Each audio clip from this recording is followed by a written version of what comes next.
Who am I kidding? This game is a satire. Hey, it's Vegas, and I love all things Halloween. I love watching the movies, I love dressing up, I even love this campy face-melty gore from 80s movies. But there's one aspect of Halloween that I fuck with in particular. Monsters, fuck with it. Monster House, fuck with it. Monster Energy, I don't fuck with it. But I think we can all agree when I say that there's just something fascinating, intriguing even, about the classical monster. We have an almost morbid curiosity to something that we don't understand. To some, it frightens us, fear of the unknown, but to others, it empowers us, makes us relate to the character in a way. Take something like Creature of the Black Lagoon, for example. It's the classic Beauty and the Beast archetype, except Beauty never falls in love with the Beast. And the titular creature is judged from the jump by the abomination that he appears to be on the outside, and not the person that he is on the inside. He longs to be part of the real world, but is hunted because he's a freak, a joke, a monster. And this theme is present in every monster movie. Frankenstein, a benevolent brute with a capacity for love and compassion. Wolfman, the duality of man, good side versus bad side. I could go on and on, but the theme that I'm trying to portray here is don't judge a book by its cover. Unless he looks like this. The hero of Galilee who fell at the first charge.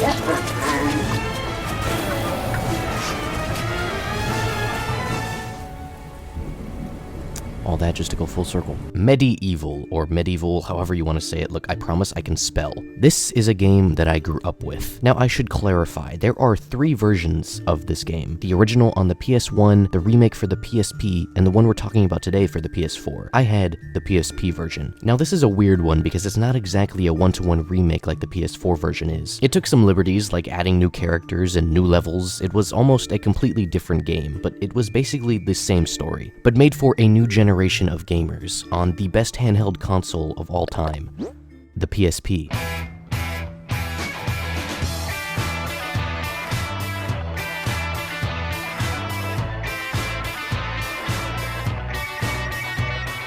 Now, I don't know if you know this, but the PSP. It's a PSP. The Sony PSP is. Who cares? We're here to talk about the PSP.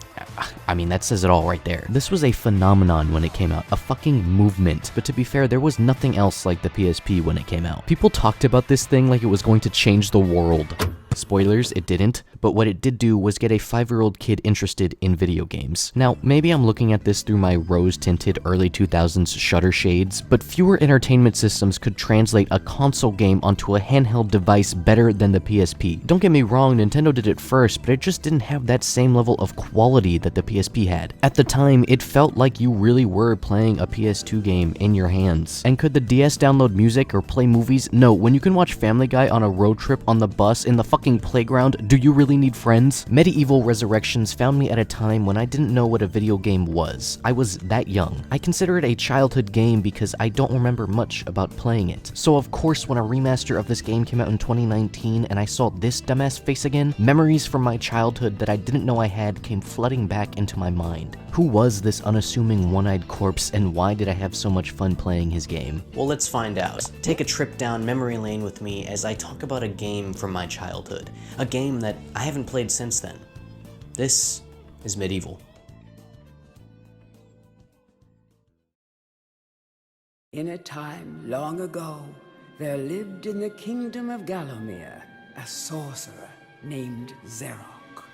This arrogant, pitiless man hated his fellow citizens for their simple and peaceful ways. So he raised an army of demons and set out to take the realm for his own. The king's champion, Sir Daniel Fortescue, led the militia in the battle against this unholy horde. Songs are still sung of how he spearheaded the charge deep into the accursed multitude, how demons fell before him like wheat before the scythe, and how at last, though mortally wounded, he destroyed the sorcerer utterly. Fortescue went down in history that day as the hero of Gallowmere, and a time of peace began, which was to last for 100 years. And then the sorcerer returned.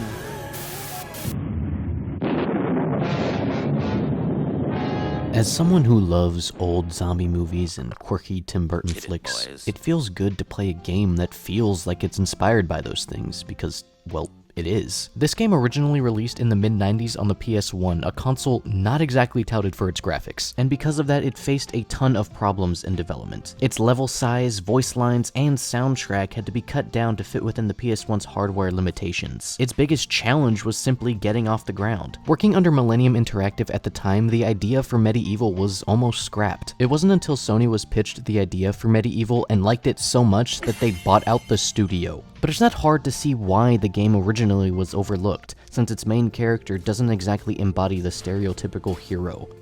This is Sir Daniel Fortescue. I know, he's a feeble, one-eyed bag of bones, but would rather be caught dead than not save the world when he's needed.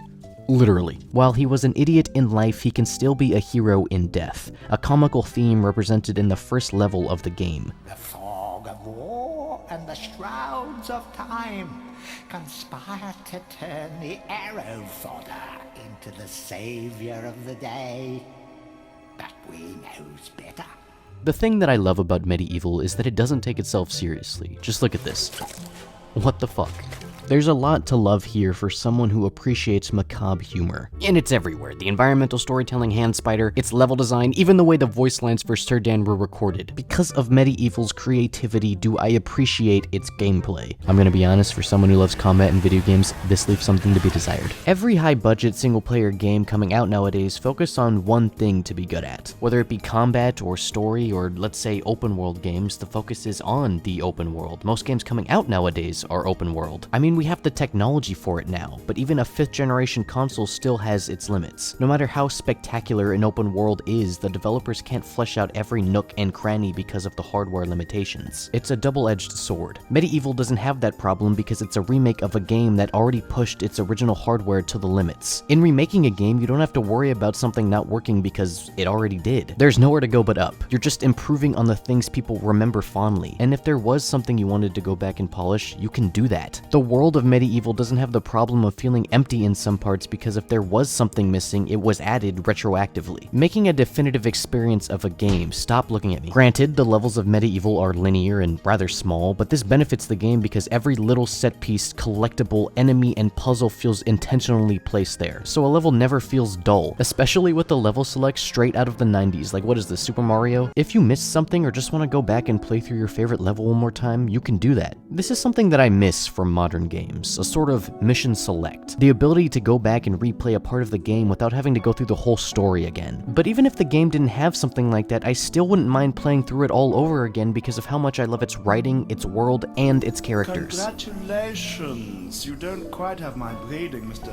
Johnny-come-lately. You see, within every level, there is a series of puzzles and enemies to go through, usually with the final boss at the end of it. But if you kill every enemy in the level, you'll be rewarded with a collectible chalice, which will take you to the game's hub world, the Hall of Heroes. Through here, you can unlock different weapons from each of the fallen heroes Dan knew in his past life. A magical broadsword, which can do more damage to enemies, a giant hammer for breaking through puzzles, or a crossbow you can use if you don't want to die. All awarded to you for going out of your way to find every fleshed out nook and cranny of the level. It's a circle, people, a perfect fucking circle. My favorite of which comes from the opening level, where in order to get the chalice, you have to smack an angel statue in the direction of the gate to unlock it, making you actually have to pay attention to what the game is saying to you. And why wouldn't you with all this buttery voice acting? You must be out of shape after 100 years lying on your back. Many of the original audio files from the PS1 game are utilized in the remake to its fullest extent, like the late Paul Darrow as Zarok, whose amazing work was resurrected for this remake. The care is there, and it's palpable, like the hobo-looking-ass fairies from the ant level, Jesus Christ. Originality like that you just don't find in AAA games anymore, unless it's from an indie developer willing to take that chance and put something out there that they may not get a lot of attention from at first. But hey, at least it's original. Ironic since it's a remake, but you get my point. MediEvil also wears its inspirations proudly on its sleeves. Its soundtrack was created from its composers being given a Danny Elfman tape. Its creature design inspired by Sam Raimi's Evil Dead. Hell, its art style was ripped straight off the pages of a German expressionist architecture book, the same art style that inspired Tim Burton. This game really feels like it was made for me, and after playing through MediEvil for the first time in about 10 years, I was blown away by just how much depth lies within it. It felt amazing playing through all 22 levels, wondering when I'd be frustrated with the game for something it did or didn't let me do, but that never happened.